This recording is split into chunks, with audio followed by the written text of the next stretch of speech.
Hola, mi nombre es Juan Manuel y en este video vamos a trabajar sobre uno de los tipos de datos compuestos que existen en programación. En este caso vamos a trabajar con listas, vamos a ver una definición de listas y las operaciones básicas con este tipo de datos.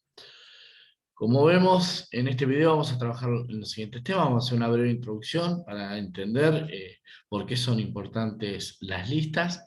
Vamos a definirlas, a conceptualizarlas formalmente. Luego vamos a ver algunas operaciones básicas con listas, cómo recorrerlas a través de iteradores. Vamos a ver el tema de mutación de listas, es decir, de modificar esas listas. Y luego vamos a hacer una introducción a un ordenamiento y búsqueda en estas estructuras de datos.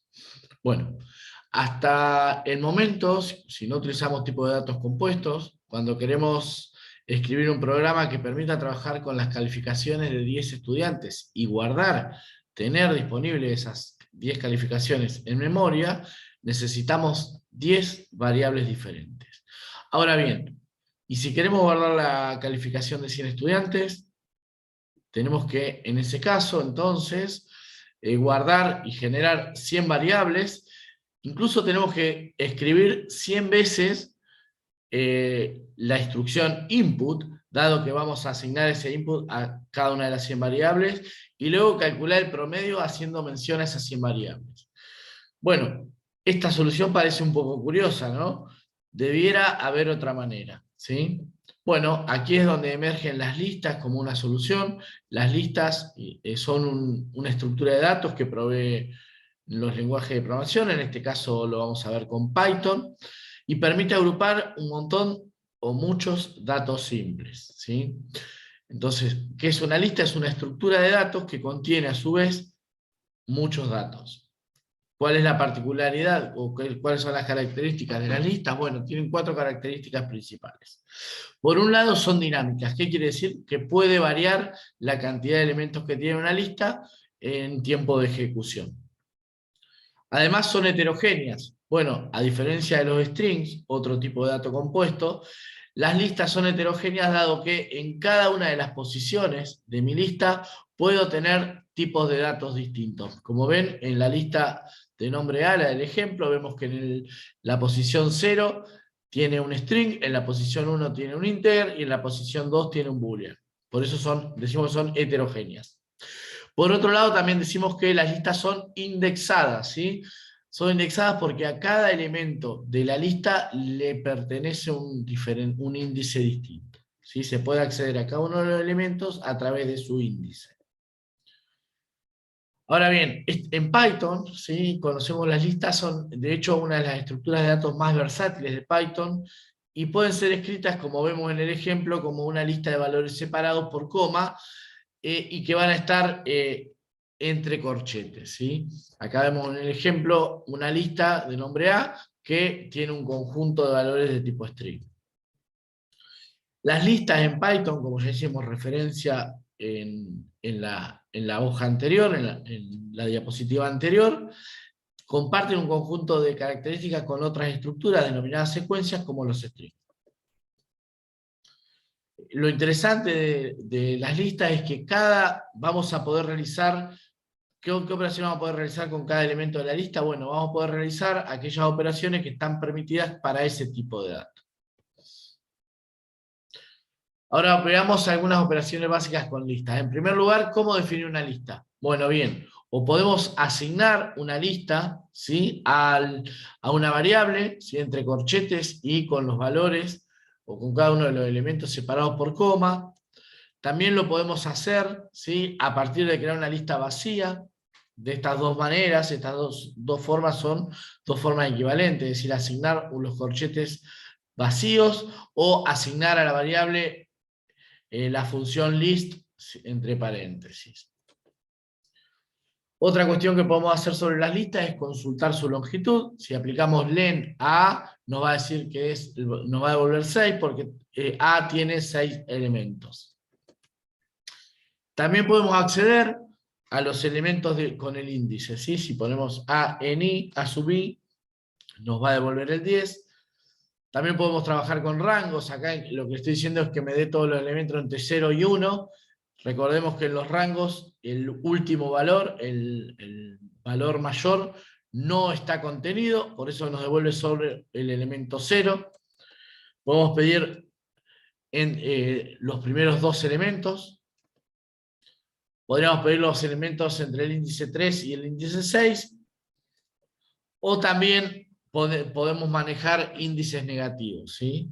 Al igual que en string, es posible acceder a los elementos a través de la utilización de índices por la negativa. Otra cuestión que vamos a necesitar cuando tengamos que trabajar con listas es recorrer esas listas o iterarlas, ¿sí? Hay diferentes formas de iterar con listas. La primera y la más sencilla tiene que ver con esta sintaxis, en donde tenemos for, y vamos a asignar una variable en la cual se va a alojar cada elemento de la lista, in, el nombre de la lista, y por ejemplo hacemos un print del elemento y vemos que va a imprimir en pantalla cada uno de los elementos de la lista. En este caso, ¿sí?, no contamos con el índice de los elementos, sino únicamente con el valor. Otra forma equivalente a través de la cual podemos iterar en listas es, por ejemplo, construyendo un iterador con i, con el range y con la cantidad de elementos. Lo que le estamos diciendo es que para i en el rango de la longitud de A, es decir, en nuestro caso 6, y entonces va a iterar entre los valores 0 y 5, puedo mostrar la posición y puedo mostrar el elemento que está en A sub i, ¿sí? De esta manera yo puedo acceder a la posición que va a estar alojada en i y al elemento que va a estar alojado, el contenido del elemento, en A sub i.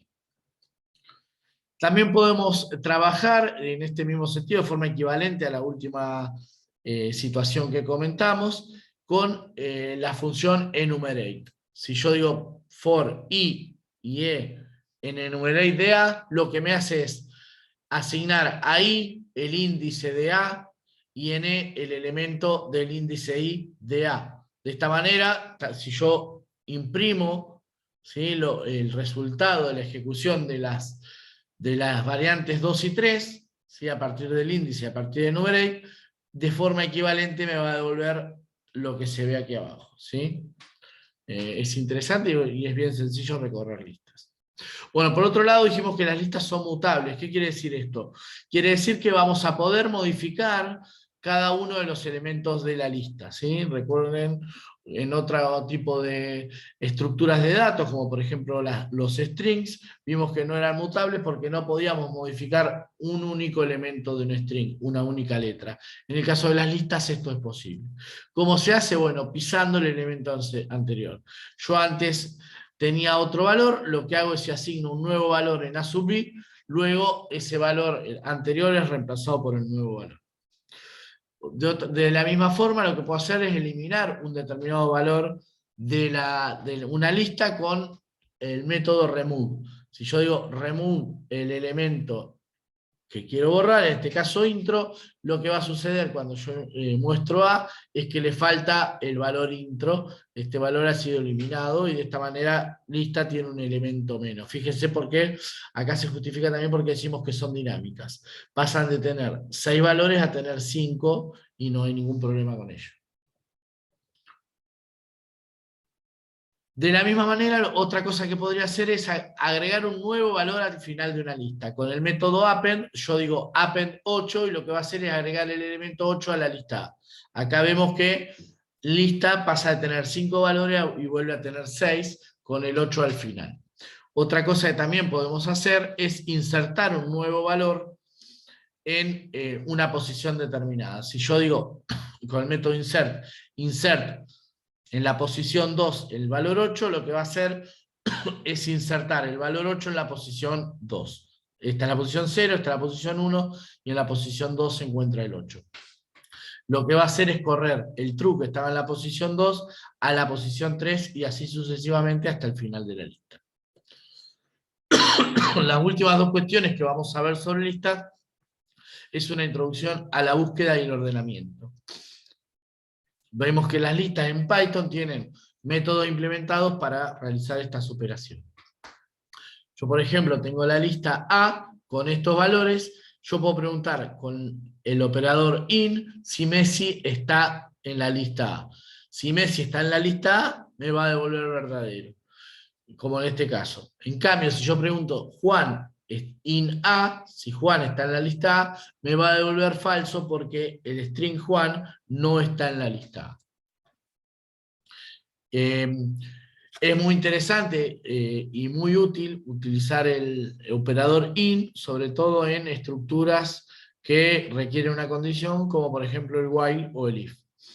Otra cuestión que podemos hacer es consultar por el índice de un elemento. Por ejemplo, si yo a A le aplico el método index con el parámetro Diego, me va a devolver el número 4. Simplemente porque Diego está en la posición 4 de la lista A. ¿Sí? Messi es 0, 30 es 1, 8 en la posición 2, True en la posición 3, Diego en la posición 4. Hay que tener mucho cuidado con el método index, porque si preguntamos por un valor que no está en la lista, como por ejemplo el 10, va a devolver un error, ¿sí? Eso hay que tener mucho cuidado con esta situación. Por último, vemos que también es posible ordenar de forma casi automática una lista con Python. Si yo aplico la función sorted a la lista B, ¿sí? Que está guardada en B, y la asigno a C, lo que vamos a encontrar en C son los mismos elementos que estaban en B, pero ordenados de forma ascendente, de menor a mayor. Otra cosa que puedo hacer es, con el método sort, sobre la misma variable, ordenar esa variable. Hay que tener mucho cuidado con el método sort, porque lo que estoy haciendo es modificar la variable original, es decir, estoy modificando el orden de esos valores. Bueno, hasta aquí una breve introducción al manejo de estructuras de datos, en este caso listas, en Python.